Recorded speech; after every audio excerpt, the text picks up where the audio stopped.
Hoje nós vamos estudar então o capítulo 14 do Evangelho segundo Lucas, o segundo parágrafo deste capítulo. Com que você sonha? Não apenas quando está dormindo, mas quando está acordado. O que ocupa a sua mente? O que aquece o seu coração? Qual é o sonho da sua vida? Outro dia, Sofia, ao despertar, me disse: pai, sonhei com você. E eu perguntei: filha, onde? E ela me respondeu: no céu. Você estava no céu. Para minha alegria, ela disse: eu também estava com você no céu, pai.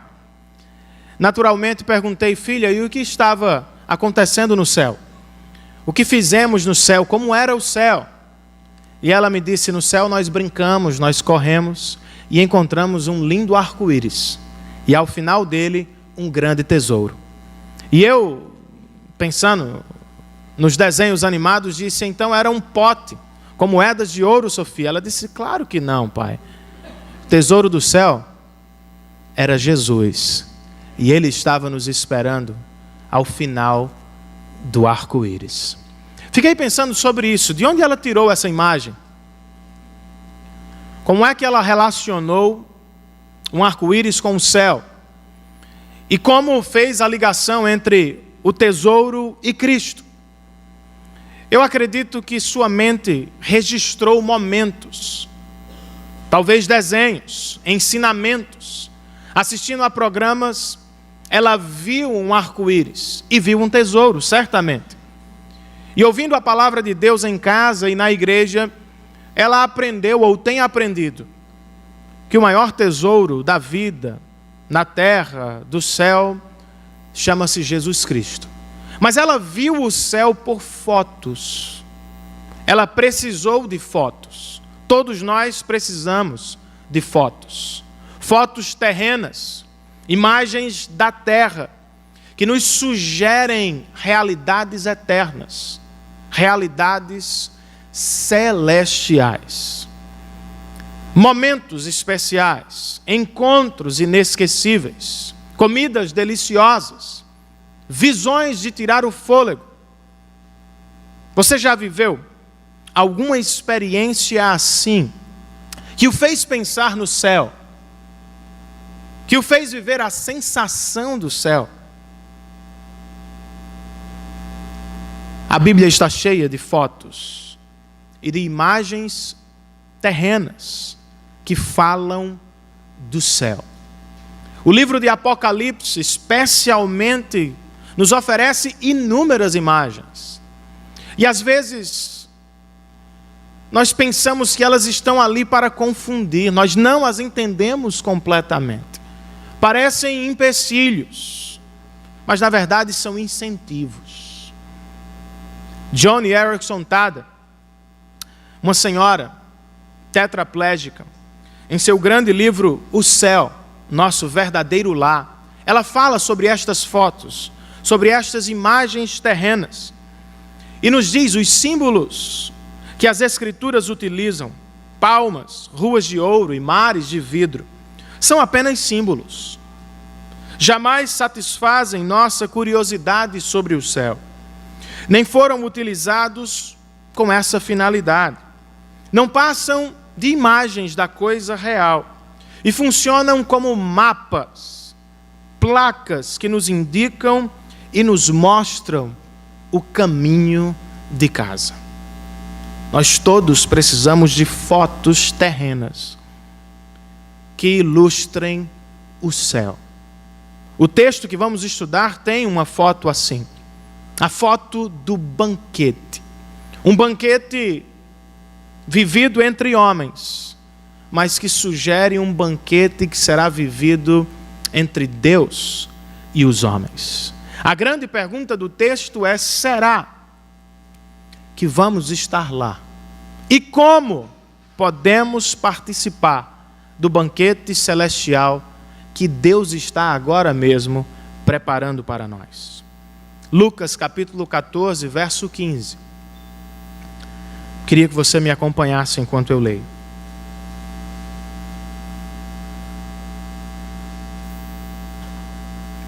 Ao ouvir isso, um dos que estavam à mesa com Jesus disse-lhe: Feliz será aquele que comer no banquete do reino de Deus. E Jesus respondeu: Certo homem estava preparando um grande banquete e convidou muitas pessoas. Na hora de começar, enviou seu servo para dizer aos que haviam sido convidados: Venham, pois tudo já está pronto. Mas eles começaram, um por um, a apresentar desculpas. O primeiro disse: Acabei de comprar uma propriedade e preciso ir vê-la, por favor, desculpe-me. Outro disse: Acabei de comprar 5 juntas de bois e estou indo experimentá-las, por favor, desculpe-me. E ainda outro disse: Acabo de me casar, por isso não posso ir. O servo voltou e relatou isso ao seu senhor.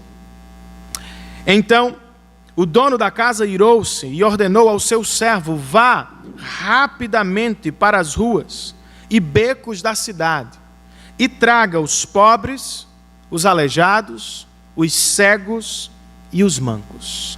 Disse o servo: O que o Senhor ordenou foi feito, e ainda há lugar. Então o Senhor disse ao servo: Vá pelos caminhos e valados e obrigue-os a entrar, para que a minha casa fique cheia. Eu lhes digo: nenhum daqueles que foram convidados provará do meu banquete. Vamos orar, queridos? Senhor, nós queremos te dar graças por este domingo que o Senhor reservou para a adoração do teu santo nome. Queremos te agradecer porque temos parte nesta adoração por tua graça. O Senhor nos reuniu aqui com este propósito. Receba, Senhor, os nossos louvores em forma de canção, em forma de oferta. E agora, responda-nos com a tua palavra. Nós estamos aqui, Senhor, porque não há nada melhor para se fazer num domingo à noite. Estamos aqui, Senhor, porque o nosso prazer, como cantamos, é habitar nos átrios do Senhor. Estamos aqui porque a nossa alma tem sede e fome por ouvir a tua palavra. Então te pedimos, ó Espírito Santo de Deus, tenha liberdade em nosso meio e, por favor, fale aos nossos corações. Nos prepara, como disse Davi no Salmo 23, um banquete, a fim de que a nossa alma se deleite e participe da alegria da tua presença. Em nome de Jesus nós oramos. Amém e amém. Nós sabemos pelo texto da última semana que Jesus está na casa de um religioso muito importante. E ele está ali para participar de um banquete. Mas não apenas para isso. Jesus está na casa do religioso também para pregar, também para ensinar. Sobre o quê? Sobre o banquete de Deus. Como é que ele faz isso? Por onde começa? E como nos leva ao banquete de Deus? Primeiro, ele ofende os religiosos presentes. Ele cura um homem no sábado. E com isso ofende aos religiosos da época que não levantavam um dedo sequer para ajudar o seu próximo no sábado. Logo depois, ao ver a correria na casa, pessoas importantes querendo ocupar os melhores lugares, Jesus ofende os convidados e lhes dá uma lição sobre humildade. E ao término desta lição, ele se volta para o anfitrião e fala sobre hospitalidade, a hospitalidade que agrada a Deus. A esta altura do texto de Lucas, ou da narrativa do capítulo 14, Jesus já ofendeu a todos os presentes naquele banquete. Ofendeu os religiosos curando um doente. Ofendeu os convidados, apontando-lhes o orgulho e a arrogância. E ofendeu o dono do banquete, dizendo para ele que ele deveria ter pensado melhor na sua lista de convidados. O clima é tenso. As pessoas se sentem desconfortáveis. Já imaginou a cena? Você prepara uma festa, convida pessoas e um dos seus convidados o repreende publicamente. Não apenas isso, sobe ao palco, toma o microfone do cantor e começa a pregar uma mensagem nada agradável aos ouvidos dos presentes. Foi o que aconteceu. Aparentemente, Jesus acabou com a festa dos religiosos. Mas alguém aparece. Alguém querendo consertar as coisas, salvar a festa. Alguém que quer agradar a todos. Alguém aparece e diz: Senhor, tudo bem, nós entendemos a lição. E por que não falar sobre o banquete do reino celestial? Como será maravilhoso quando estivermos todos nós reunidos no banquete celestial. E Jesus diz: o banquete será maravilhoso, mas será que todos estarão presentes? Será que vocês estarão presentes? Ele olha para o banquete humano, terreno, preparado pelos homens. E a partir dele fala sobre o banquete celestial. E sua mensagem é: não basta ser religioso. Vocês todos são religiosos. Você precisa ter certeza. Com a parábola do banquete celestial, ele desafia principalmente os religiosos a se posicionarem diante de Deus e a pensarem seriamente sobre o seu destino eterno. Não basta, queridos, ser um cristão nominal, ter o nome no hall de membros de uma igreja local, se auto-intitular batista, presbiteriano ou assembleiano.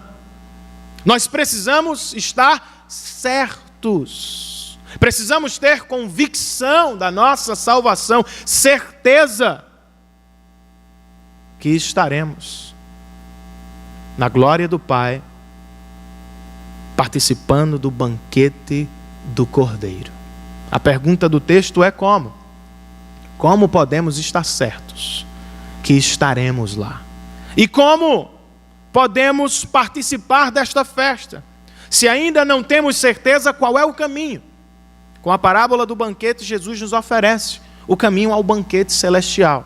E eu registrei 3 caminhos no seu boletim informativo que se encontram na segunda página.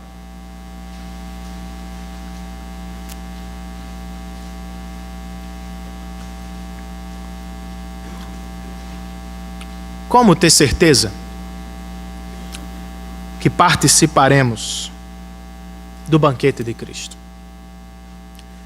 Primeira resposta do Senhor, primeiro caminho, primeiro conselho dele para participar do banquete de Cristo, banquete celestial: nós precisamos aceitar o convite do Evangelho. Os religiosos estão certos que estarão lá. Afinal de contas, são judeus. Frequentam a sinagoga todo sábado. Conhecem a Torá, os primeiros livros da Bíblia de cor. São mestres, são professores, são pregadores. Olhando para o banquete à sua frente, Jesus conta a estes homens uma parábola que começa assim. Certo homem estava preparando um grande banquete e convidou muitas pessoas. Na hora de começar, enviou um servo para dizer aos que haviam sido convidados: venham, pois tudo já está pronto.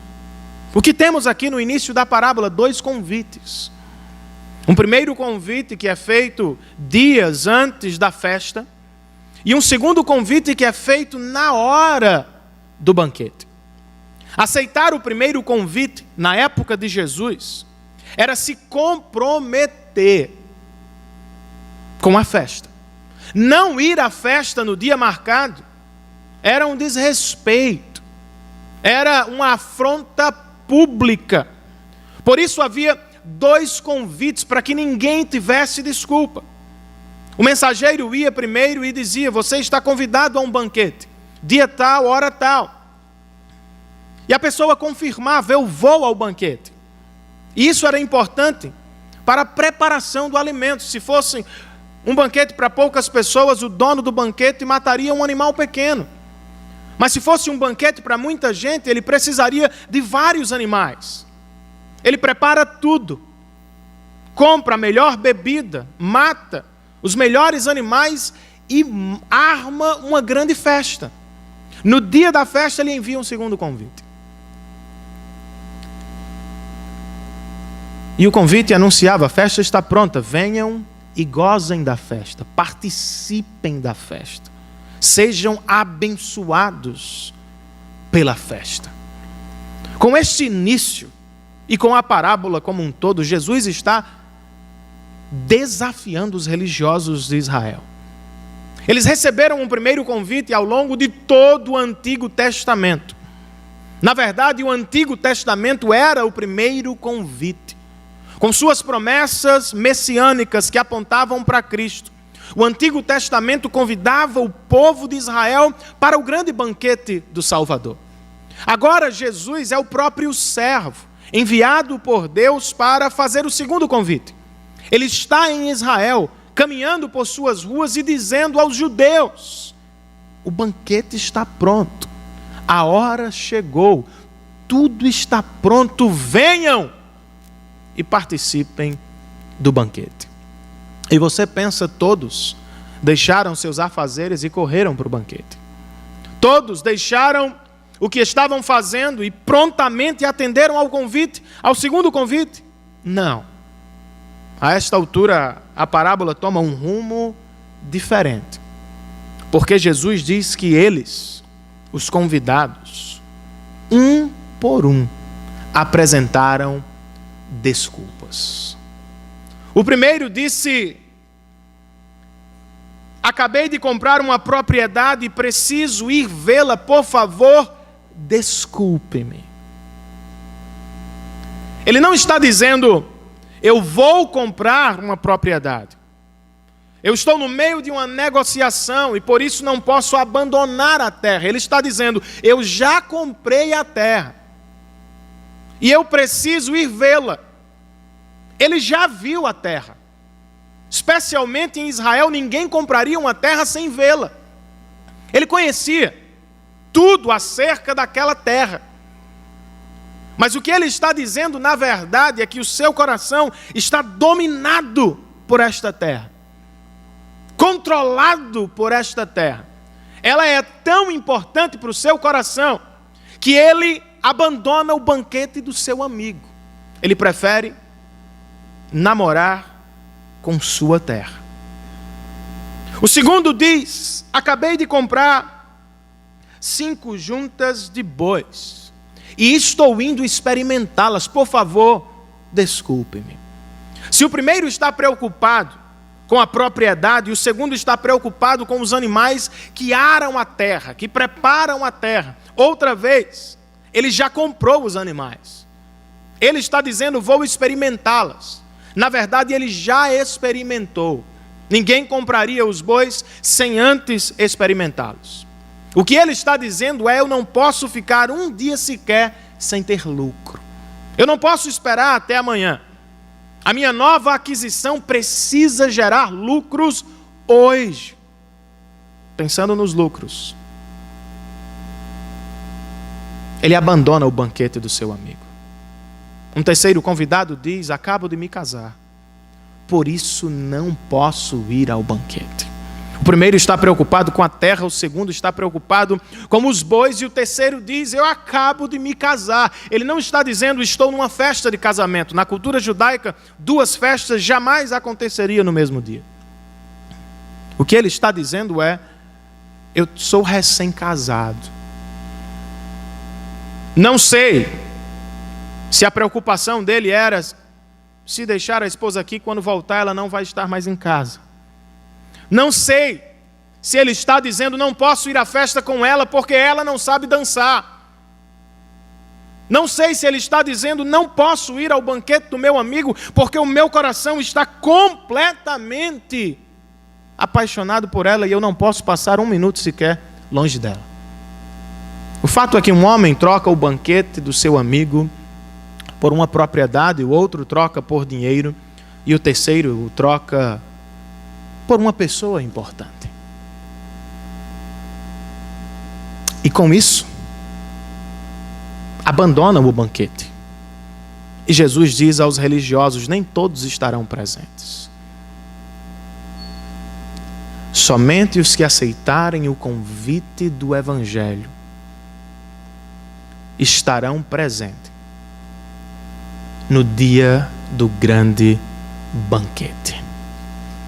A pergunta é: você já aceitou o convite do Evangelho?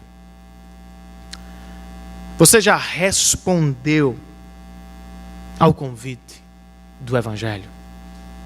Você sabia que Deus está preparando agora mesmo um banquete celestial para você?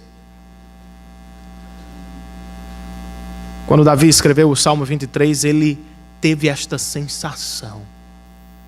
Logo depois de caminhar pelo vale da sombra da morte, ele diz: o Senhor me preparou um banquete à vista dos meus inimigos. Profetizando sobre o futuro, Isaías, no capítulo 25 ou 26, ele diz que o Senhor dos exércitos reunirá todos os povos da terra para oferecer-lhes um banquete. E neste banquete haverá vinho velho de boa qualidade, diz o profeta, e carnes suculentas. O servo da nossa parábola diz: o banquete que Davi viu de longe e o banquete que Isaías profetizou está pronto. O servo de Deus, Jesus Cristo, diz aos religiosos de Israel: tudo está pronto. Venham para o banquete. Você sabe o que isso significa? Praticamente. O que significa dizer que o banquete de Deus está pronto para você?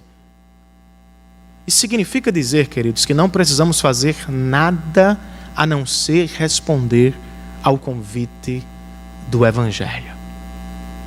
Pecamos contra Deus. Demos as costas para Deus. Fomos expulsos do jardim da amizade e do banquete da comunhão. Vivemos no nosso mundo e fazendo o que queremos. Nos colocamos do lado de fora do reino de Deus. As portas estão fechadas e não há nada que você possa fazer. No entanto, Jesus fez por você algo.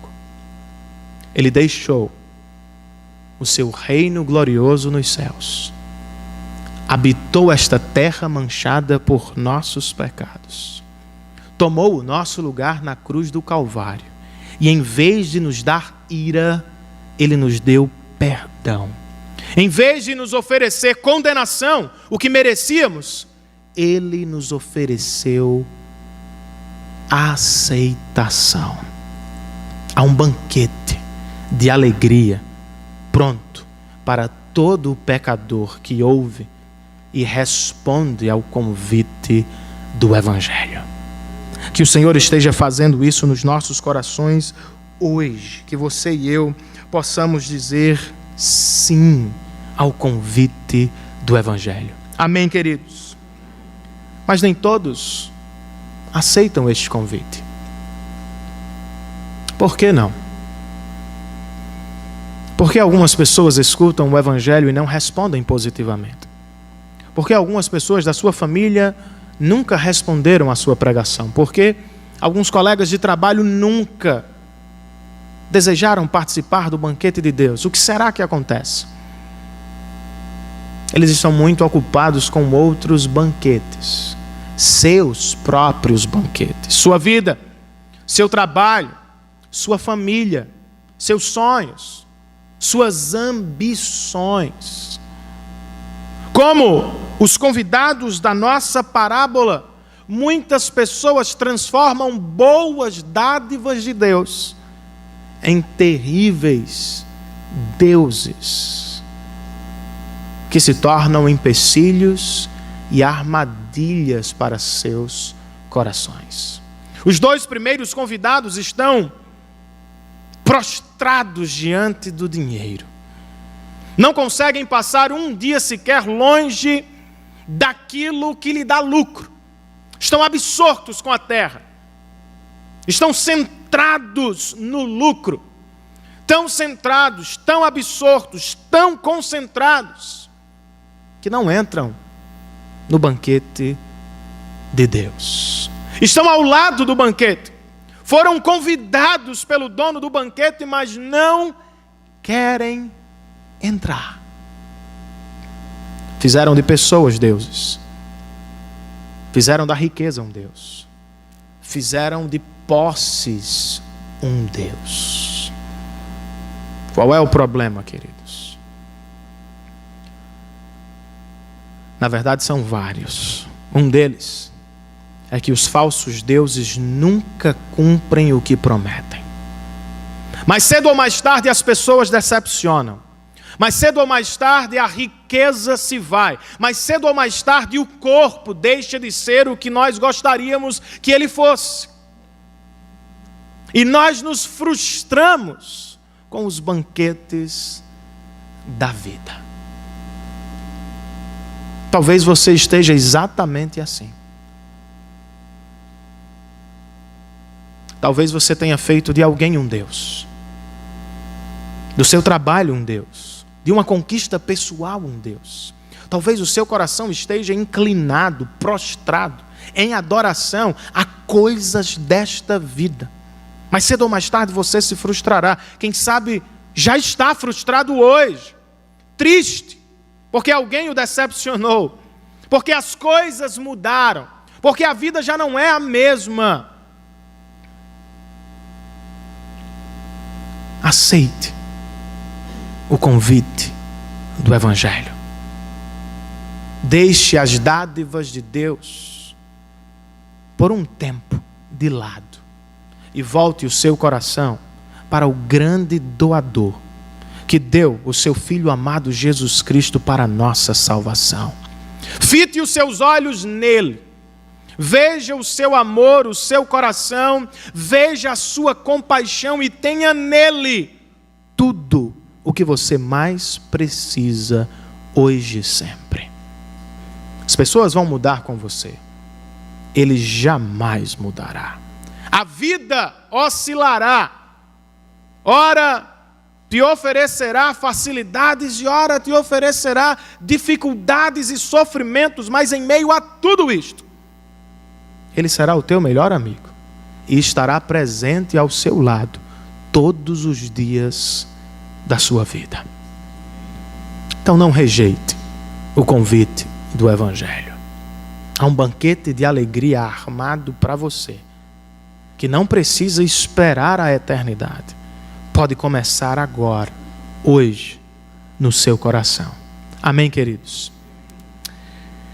Um segundo caminho que Jesus nos oferece para a participação do banquete de Deus é o seguinte: nós precisamos, para participar do banquete de Cristo, nós precisamos reconhecer a graça do Evangelho.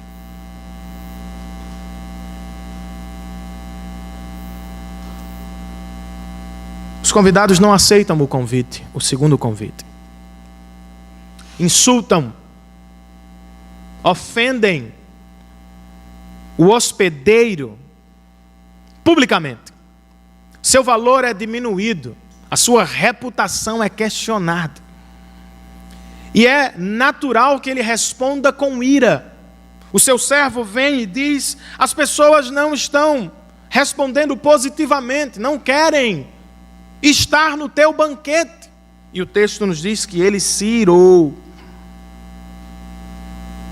mas não respondeu com vingança.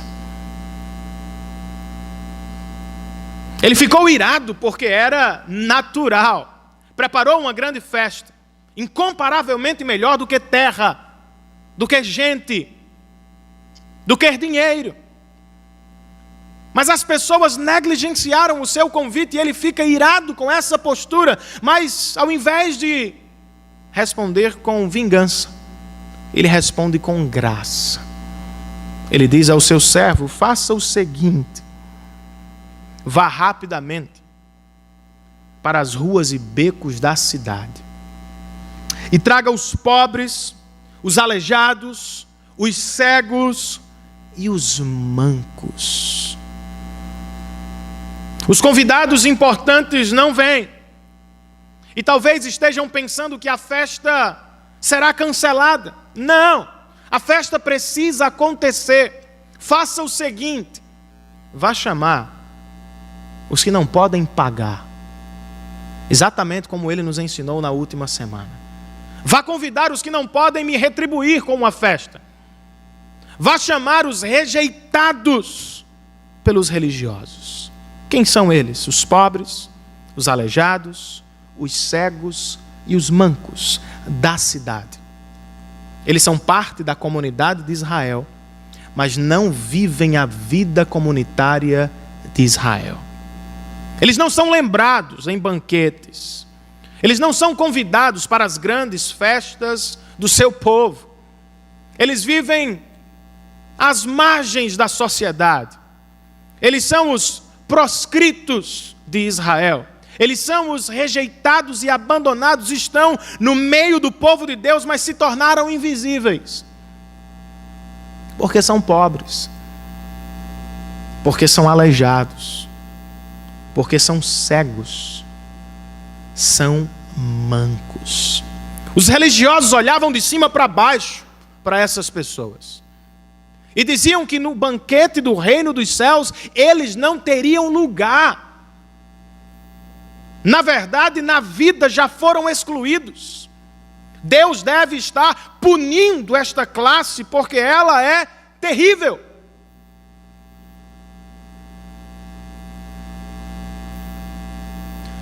Jesus diz aos religiosos: vocês se acham melhores e olham para eles como os piores desta terra. Fiquem sabendo de uma notícia evangélica. Eles, os rejeitados da sociedade, estarão no banquete celestial e vocês, os certinhos e religiosos, ficarão do lado de fora.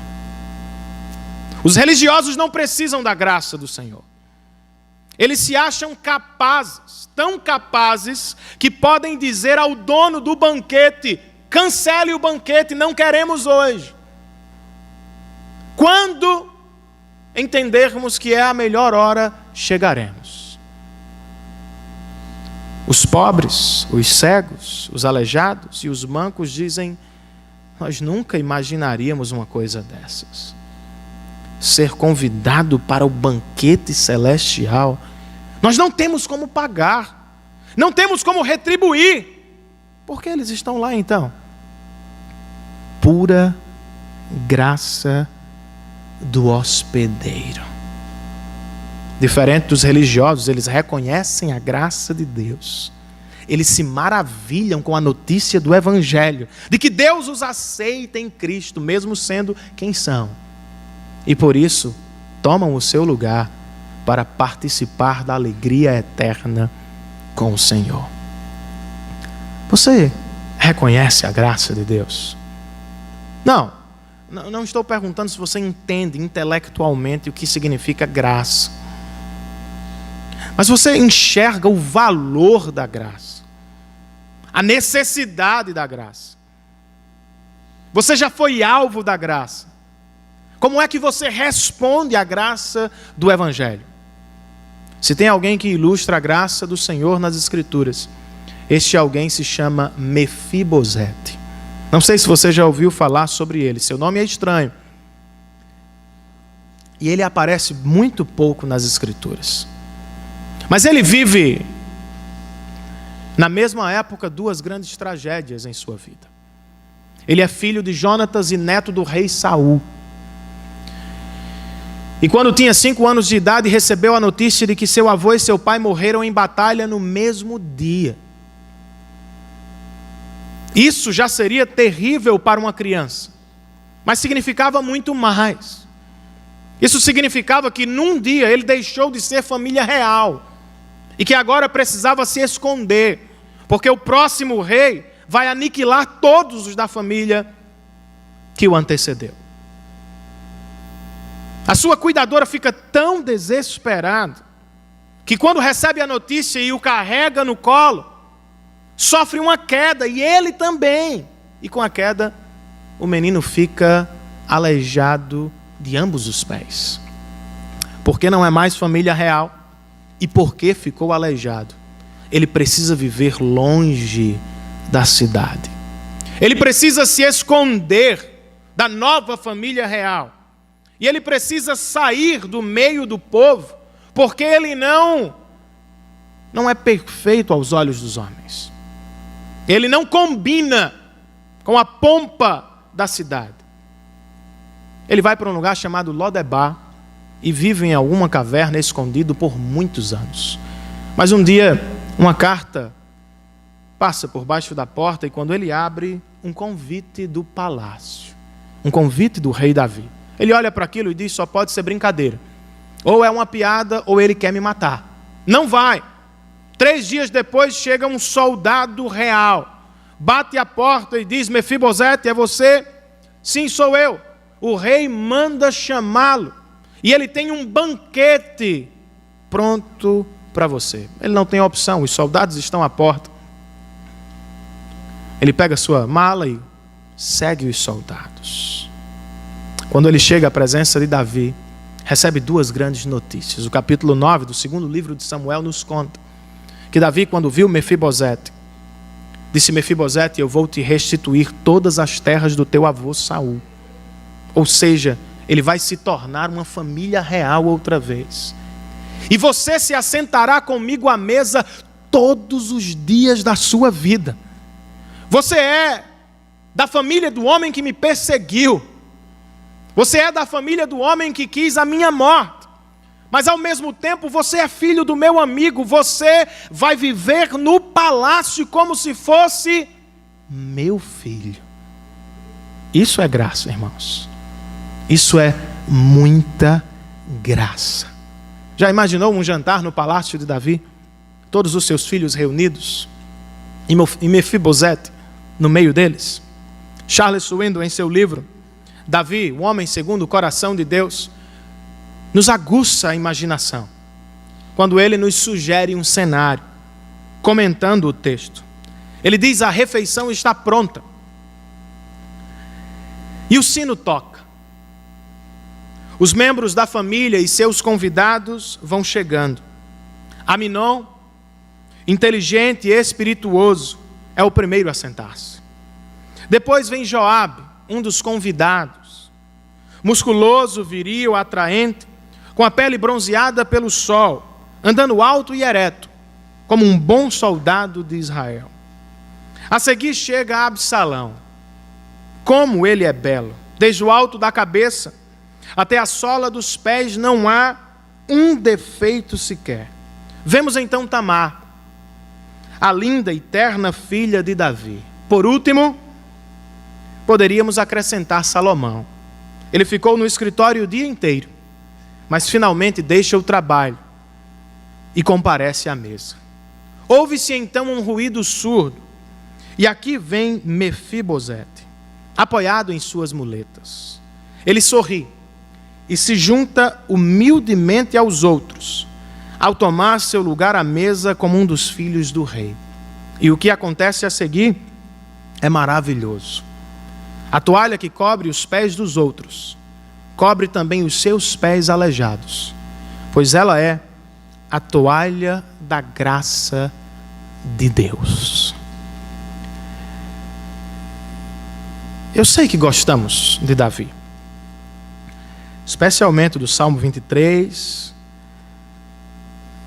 da vitória contra Golias, dos seus muitos cânticos, mas em alguns textos não podemos nos comparar a Davi. Este texto, por exemplo, de 2 Samuel 9, nos sugere Mefibosete. Não sei se você consegue se relacionar com ele, mas somos mais parecidos com ele do que com Davi. Fugimos de Deus, nos tornamos inimigos do Senhor, criamos o nosso próprio mundo, vivemos os nossos próprios sonhos.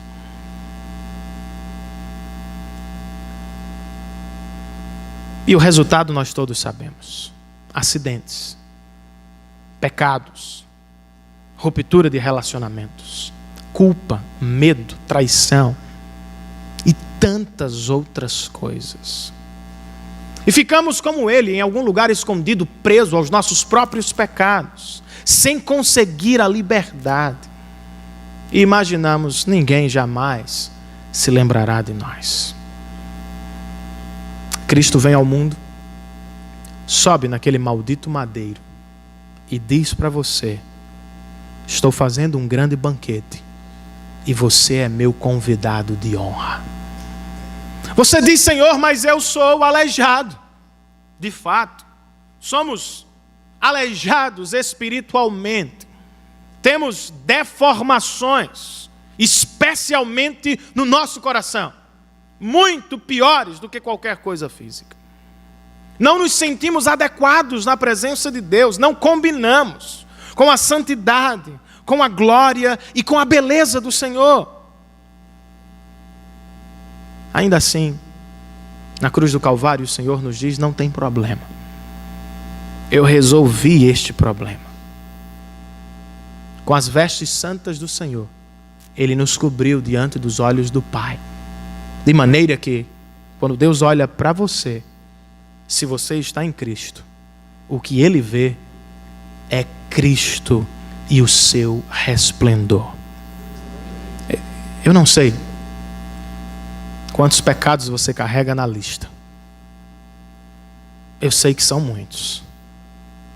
Não sei como anda o seu coração hoje, quão culpado, distante e amedrontado pela condenação do pecado.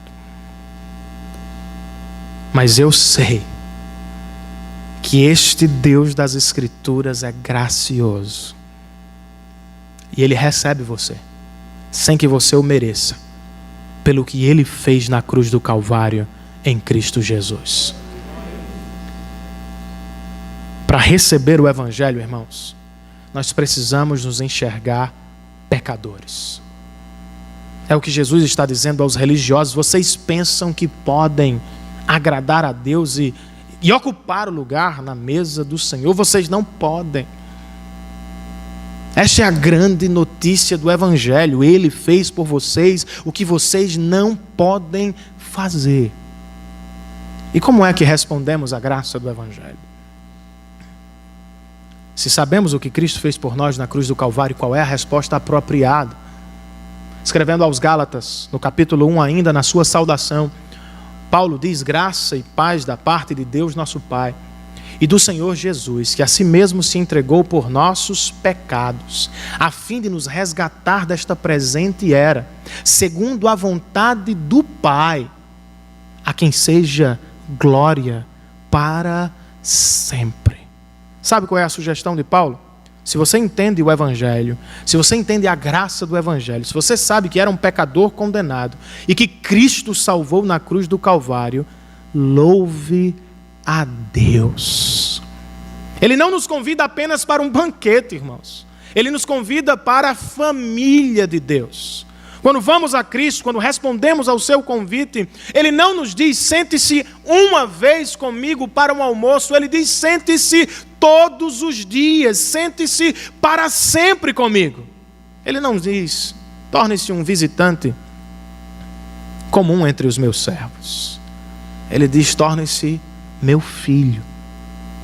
Eu quero adotar você, quero dar a você o meu nome e quero colocá-lo na minha família hoje. E isso será para sempre. Responda à graça do Evangelho e desfrute da casa do seu Pai. Terceiro e último caminho que o Senhor nos oferece ao banquete celestial. Para participar do banquete de Cristo, nós precisamos ouvir os pregadores do Evangelho.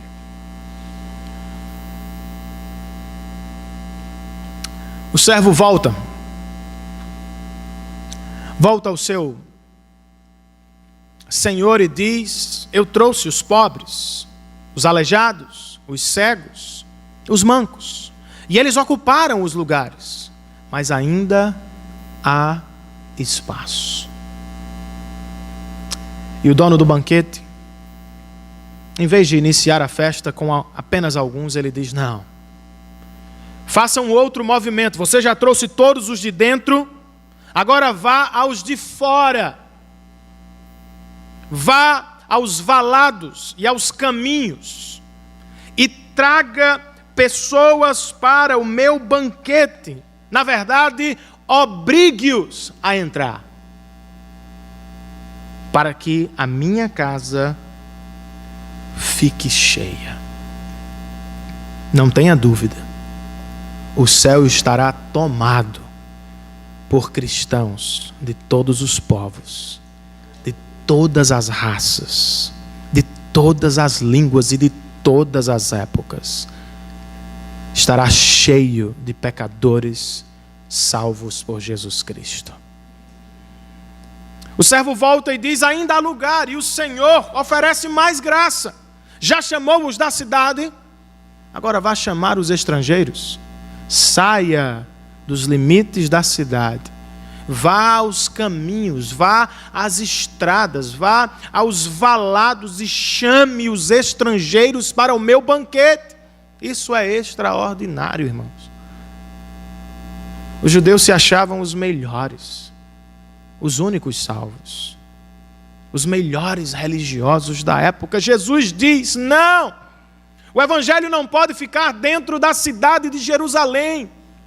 Saia da cidade, meu servo, e vá convidar os que estão fora, exatamente como prometido pelo Antigo Testamento, exatamente como Isaías viu, um banquete com todos os povos da terra.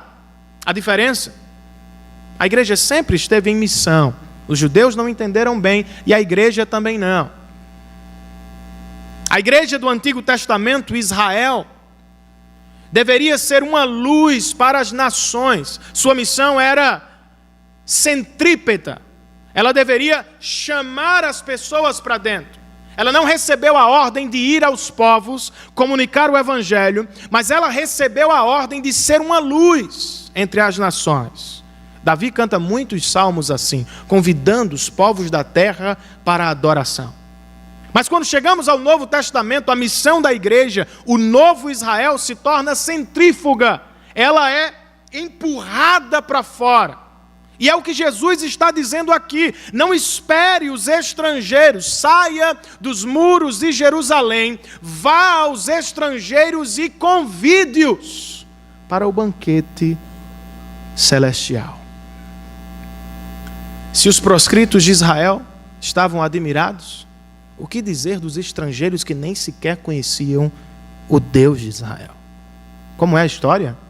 Ele está me chamando para um banquete, mas eu não o conheço.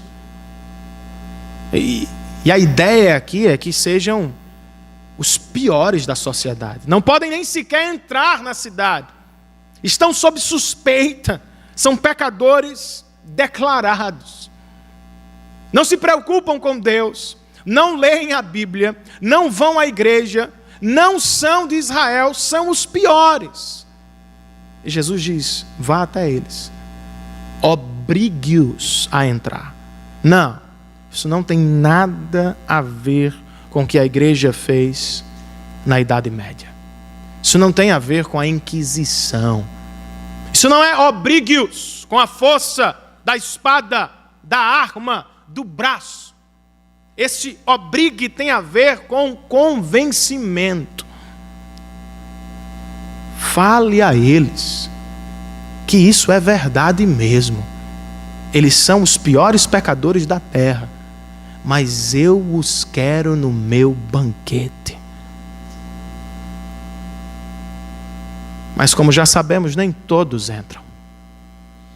Por isso que Jesus termina sua parábola, se volta para os religiosos e conclui: e digo-lhes, nenhum daqueles que foram convidados provará do meu banquete. Perceba uma coisa: Jesus não os forçou para fora. Jesus não os expulsou para fora do banquete.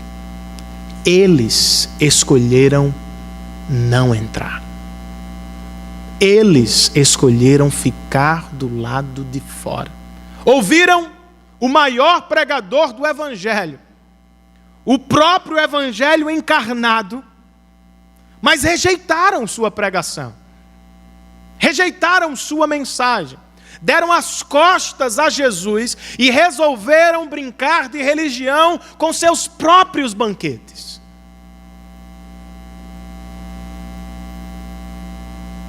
Será que nós ouvimos os pregadores que Deus envia? Será que o nosso coração responde aos mensageiros de Deus que carregam uma palavra de salvação? Quem é que prega para você? Seu filho? Seu pai? Seu cônjuge? Seu irmão? Um pastor? Quem é o pregador que Deus colocou na sua vida para chamá-lo constantemente para o banquete de Deus? E por que você resiste tanto? Qual é o problema? Não se sente digno? Não se sente adequado? Não se sente perfeito?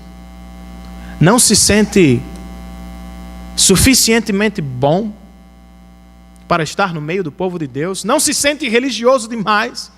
Não sabe a oração do Pai Nosso de cor?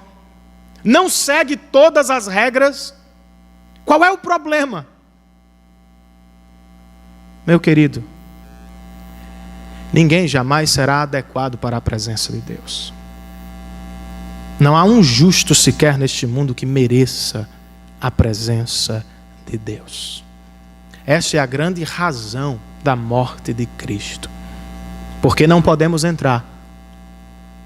Ele saiu, morreu no nosso lugar para nos levar à presença de Deus. O problema não é ser um pecador. Todos são. Até os mais certinhos da religião. E talvez até mais do que os piores pecadores que estão fora da religião. O problema é não responder ao Evangelho. Ele não espera que você mude. O Evangelho é tão maravilhoso que ele, quando alcança o nosso coração, muda a nossa vida. Ele não fica torcendo. Eu espero que fulano dê certo. Eu espero que fulano acerte. Eu espero que Beltrano consiga. Não! Quando ele alcança o nosso coração, ele alcança como somos. E se é que nos transformamos em algo melhor, a transformação vem dele, para a glória do seu nome. Não deixe para amanhã. Responda ao Evangelho hoje. E comece a participar de um banquete de satisfação e alegria que vai durar para a vida eterna. Mas há uma outra aplicação aqui nesta última parte do texto.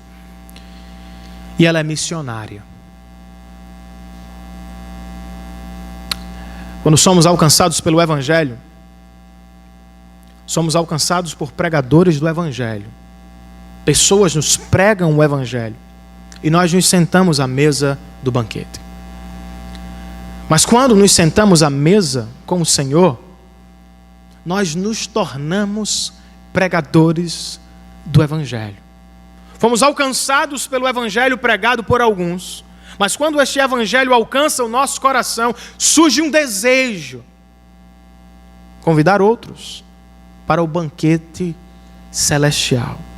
O servo de Deus deixou a glória eterna. Assumiu o nosso lugar, cumpriu a sua missão, nos deu salvação.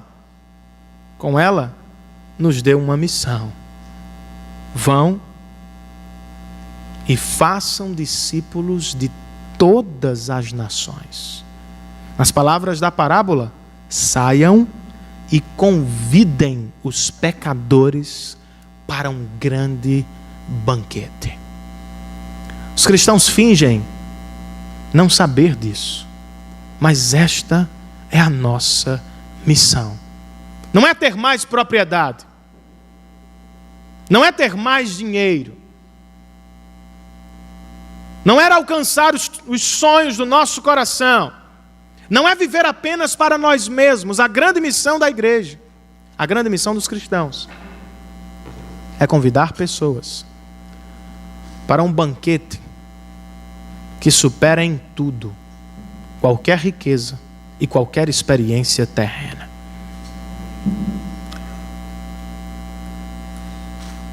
Você tem feito isso? Você tem investido o seu tempo? Os dons e talentos que Deus deu a você? Os recursos que Ele mesmo doou a você? Nesta causa, convidar pessoas para o grande banquete. Seus filhos escutam da sua boca a pregação do Evangelho. Seu cônjuge escuta do seu coração o Evangelho de Jesus Cristo.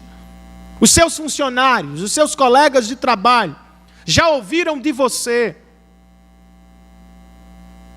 que Deus está preparando um banquete para eles também. Por que será que não cumprimos esta missão tantas vezes, irmãos? Entramos e saímos pelo trabalho, sequer sabem que somos cristãos às vezes. Pessoas estão indo para o inferno ao seu lado, sorrindo, sorrindo, sorrindo. E você está sorrindo, sem dizer para elas que há algo eternamente melhor sendo preparado por Deus. Quer fazer missão? Quer cumprir a sua missão? Quer doar mais para missões? Quer falar mais do Evangelho? Quer ter mais fidelidade e compromisso com a sua casa na pregação e no ensino da palavra? Comece pela oração. Senhor, me ajuda a cumprir tua missão. Martin Lloyd Jones, grande pregador do século passado, talvez o melhor, falando sobre o avivamento do país de Gales no início do século passado, conta que certo pregador foi à sua igreja, uma pequena capela, pregar numa conferência avivalista. E deu a hora do culto, as pessoas tomaram seus lugares e o pregador não chegava. Então o pastor enviou um jovem à casa onde ele estava hospedado para chamá-lo. E o garoto foi. Tinha liberdade, conhecia as pessoas da casa, entrou pela casa. E foi ao quarto onde estava o pregador, e antes que pudesse bater a porta, ouviu uma conversa. Ele estava conversando com alguém e a conversa parecia ser séria. Ele voltou à igreja e disse: pastor, o pregador está numa conversa séria, eu não consegui interromper. Menino, volte lá, o culto já começou, ele precisa estar aqui, ele é o pregador da noite. E o menino voltou. E antes que pudesse bater a porta, outra vez ouviu uma conversa, e agora ela era fervorosa. Ele voltou ao pastor e disse: eu não consigo. Ele está conversando com alguém. E o pastor disse: o que você ouviu? O que ele estava dizendo para este alguém? E o menino respondeu: eu só entendi uma frase. Ele dizia: eu não sairei daqui se o Senhor não for comigo. E o pastor disse: vamos esperá-lo, pois quando ele subir, o Espírito de Deus estará com ele. Eu não conheço os seus dons, todos eles, e não conheço os seus temores e receios, eu conheço os meus.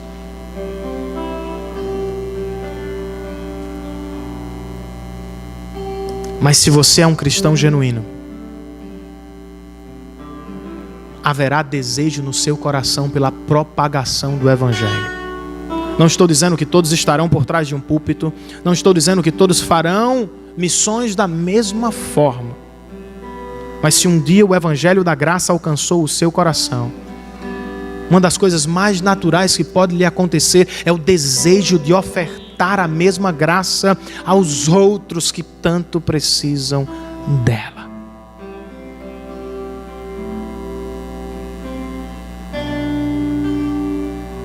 Dobre o seu coração diante dele e peça-lhe dons e capacitação. Jesus subiu aos céus, mas antes ele nos disse que não nos deixaria órfãos. Não foi isso? Nós amamos o Espírito Santo. Amamos a sua presença, o seu cuidado, o seu consolo. Não amamos? Mas ele não nos foi dado apenas para isso. Ele nos foi dado principalmente, irmãos, para nos preparar para a missão. Não sei se você se lembra, mas Jesus disse aos apóstolos: não saiam de Jerusalém até que do alto sejam revestidos de poder. Fiquem aqui até que o Espírito Santo de Deus desça sobre vocês. Algumas pessoas querem experiências com o Espírito, mas são experiências pessoais, egoístas.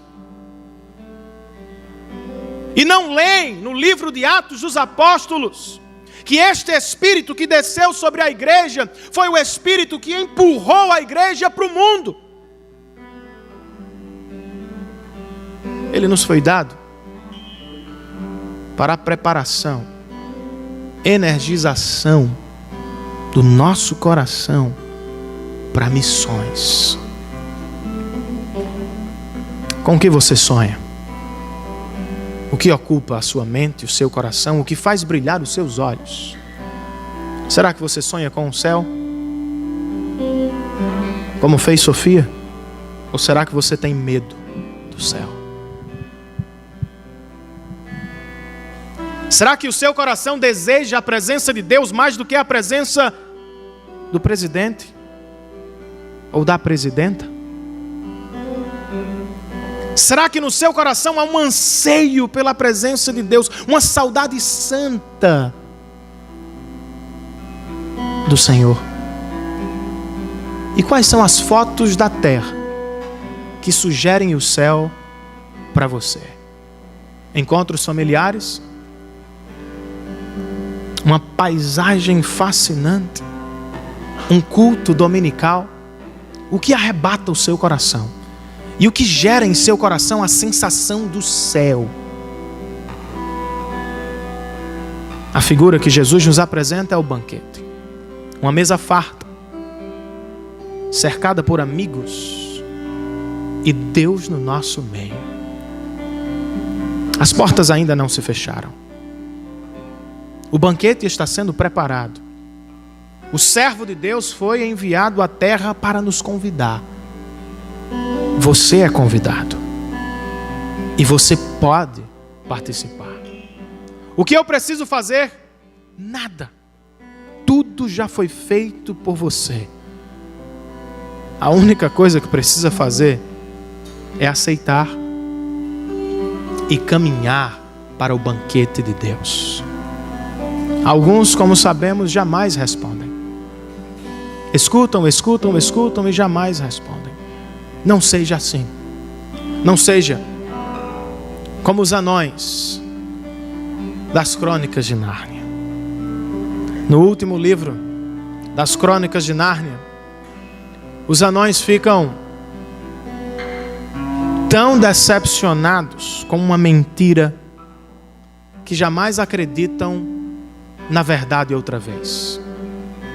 Um macaco e um burro vestido de leão engana a terra de Nárnia, e os anões ficam decepcionados ao ponto de nunca mais voltarem à comunhão com Aslan, Cristo. Numa determinada cena do livro, o grande leão se coloca diante deles, arma um grande banquete com tudo o que eles mais gostam. Eles comem como se estivessem comendo qualquer coisa e não conseguem enxergar o leão. O leão então se volta para as crianças e diz: vocês conseguem ver? eles não me deixam ajudá-los. Sua prisão é apenas intelectual, mas ainda assim eles não conseguem se livrar. Foram tão ludibriados pela mentira que já não mais acreditam na verdade. Os banquetes da vida frustram, passam, não preenchem de maneira eterna ou duradoura. Mas se Jesus está chamando o seu coração, não tenha dúvidas. Seja qual for a sua situação hoje, de alegria ou de tristeza, de desespero ou de esperança, na presença do Senhor, a fartura de alegria e de satisfação eternas. Fiquemos de pé, queridos, na presença do Senhor.